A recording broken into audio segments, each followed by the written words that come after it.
Okay, so let's start example 3, and we're going to solve a nonlinear system by the addition method. So it's very similar to solving by the addition method with the linear equations.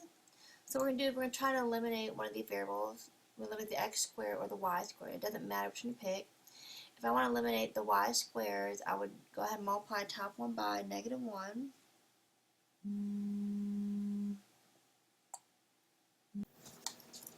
So we're going to multiply the top equation by -1, and the bottom equation we have no change. This becomes 4x squared minus y squared equals -13. And here we have x squared plus y squared equals 10. So to add them up, I get 5x squared equals -3.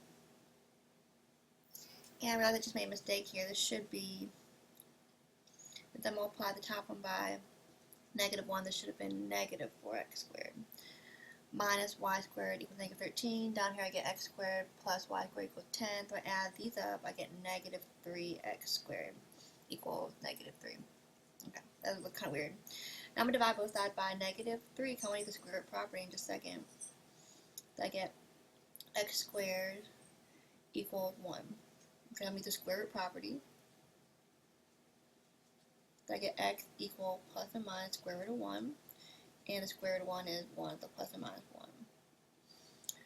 Okay, so now we're going to find y when x equals 1. That gives me 1 squared, I mean the bottom equation, plus y squared equals 10. I get 1 plus y squared equals 10.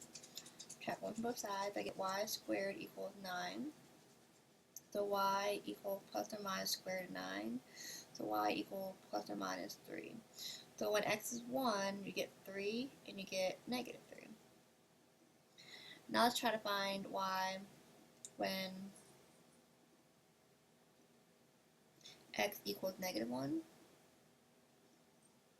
So I get -1 squared plus y squared equals 10. 1 plus y squared equals 10. And that gives me the same equation I have right here. So I'm going to go ahead and skip, and I know I'm going to end up with y equals plus or minus 3. So I get -1, 3, and -1, -3. Because when x is -1, which is right here, I get 3 and the -3 value. So I actually get 4 solutions. Here, and then here. Okay? Excuse me. So what this is showing you is I have 2 circles. I have a circle here. Actually, it's not a circle, it's an ellipse. I have an ellipse at the first equation and a circle for the second one, and they have 4 places where they intersect. 1, 2, 3, 4. Okay, the next problem I want you to do on your own, and I've already started to do it, so go ahead and stop the video, and on your own, go ahead and solve that system, and go ahead and stop the video. Don't go ahead and copy this, and then restart the video when you are done. You check your answer. Okay, so I went ahead and did the problem, and depending on how you do the problem, some people would choose to eliminate x squared. If you do that, then you'll get something similar to this side here. Now again, you might decide to multiply the top by -4 and the bottom by 3, but you'll still end up getting y equals plus or minus 2. And then you find x's, and then here your 1, 2, 3, 4 solutions. This is all if you eliminate x squared. If you choose to eliminate y squared, then you'll end up with something similar to this. You'll get x equals plus or minus 3. And again, right here you could choose to multiply the top one by 3 and the bottom by -2. And you'll get something very similar to this. You'll still get the same solution for x. And I get the same 1, 2, 3, 4 solutions I get if I had done it the other way. Okay, so everything in purple here is one way of doing it. Everything on this side is another way of doing it. You don't have to do both ways. Stick with one way and get the answer, or stick with this way and get the answer. Okay, so let's go ahead and move to example 4, and we're going to solve by the addition method.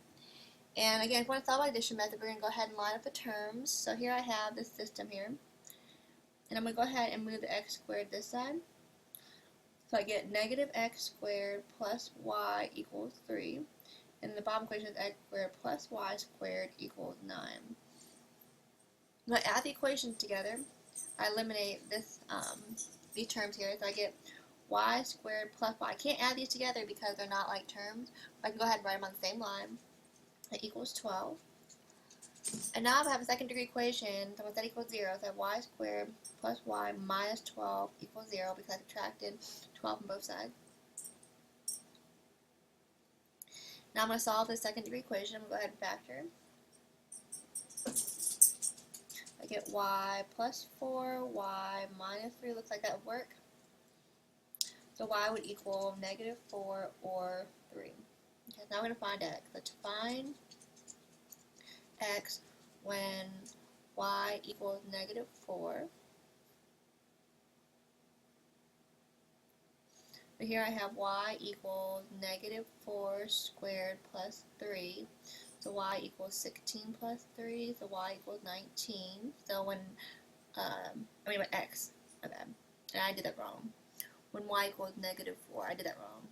Okay. I need to find x. So I'm going to go put the y in the wrong spot. Y goes right here. We get negative 4 equals x squared plus 3. Subtract 3 from both sides. I get negative 7 equals x squared, which means x squared equals negative 7. So x equals plus or minus square root of negative 7, which is an imaginary number. I'll get plus or minus square root of 7i. So there would be no solution for that value when y is negative 4. Let's find x when y equals 3. That's my dog barking in the background. Must be going on back there. Okay, so when y is 3, so I would get 3 equals x squared plus 3. Subtract 3 from both sides. So I get 0 equals x squared, or x squared equals 0. So x equals plus or minus square root of 0. X equals plus or minus 0, so x equals 0. So 0, 3 would be the answer for that. Okay. Okay, I only have one solution, it's 0, 3. So I plug in 0 here for x, y would be 3, and this would be a true statement. I'll put 0 in for x here, 3 here, I get a true statement here. This is the correct answer. And just out of curiosity, if you want to know what this looks like, it's a parabola, so it's a parabola, and a circle, so it's only got one solution, so it probably touches at one point, like right there. That's not a very good drawing. Something like this. Probably what it looks like. Okay? So I'll go ahead, we're going to do this problem here I solved by the addition method, and I know if I added the equation together, something to eliminate, but I end up with a y squared and a y. What happens if I want to solve the same system, but I want to use the substitution method? So here I have, let's go back to example 4, the same problem, and I'll solve by the substitution method. Well, it actually looks like it's set up for substitution method. I already have y alone, so I can put this into right here. The same example, I'm doing the non-substitution method. So I get x squared plus x squared plus 3 squared equals 9. So I get x squared plus x to the 4th plus 6x squared plus 9. How do I get that? That same thing as this times itself. I get x to the 4th plus 3x squared plus 3x squared plus 9. And that's where I got the 6x squared right there. And that's equal to 9. So now I get x to the 4th plus 7x squared plus 9 equals 9.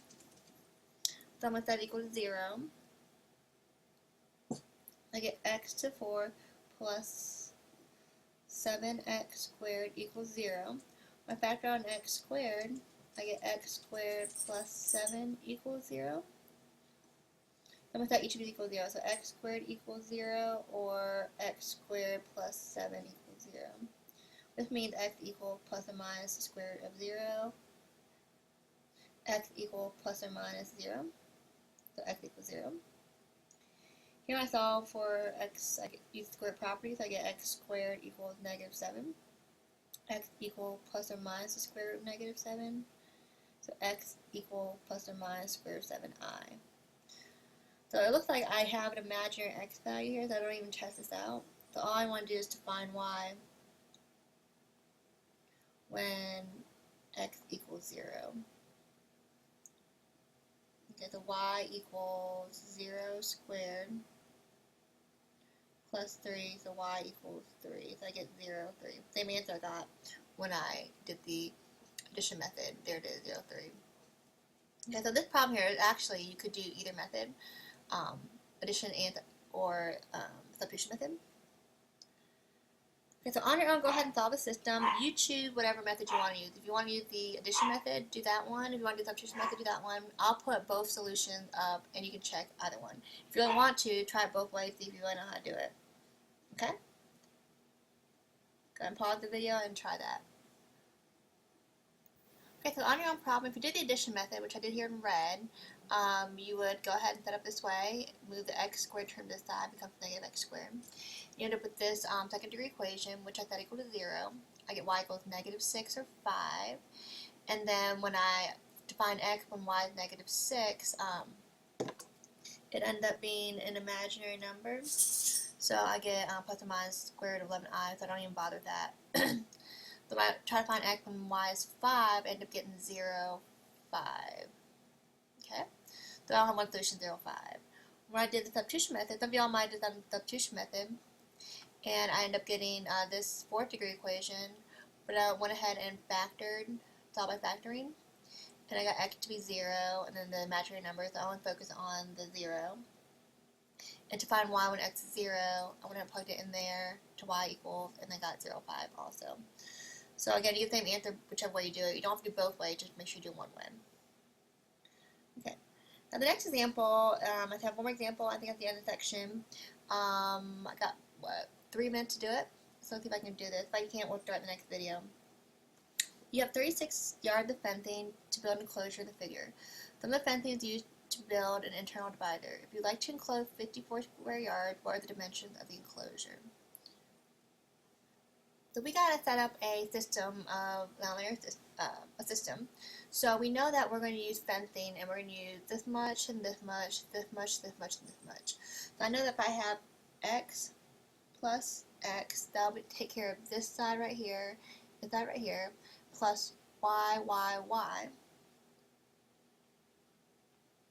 It's going to equal 36 yards of fencing. Now it says you'd like to enclose 54 square yards. So the area of this entire yard is 54 square yards. So I'm going to go ahead and do the area formula for rectangle is x times y. So x times y equals 54. So the area of a rectangle is length times width.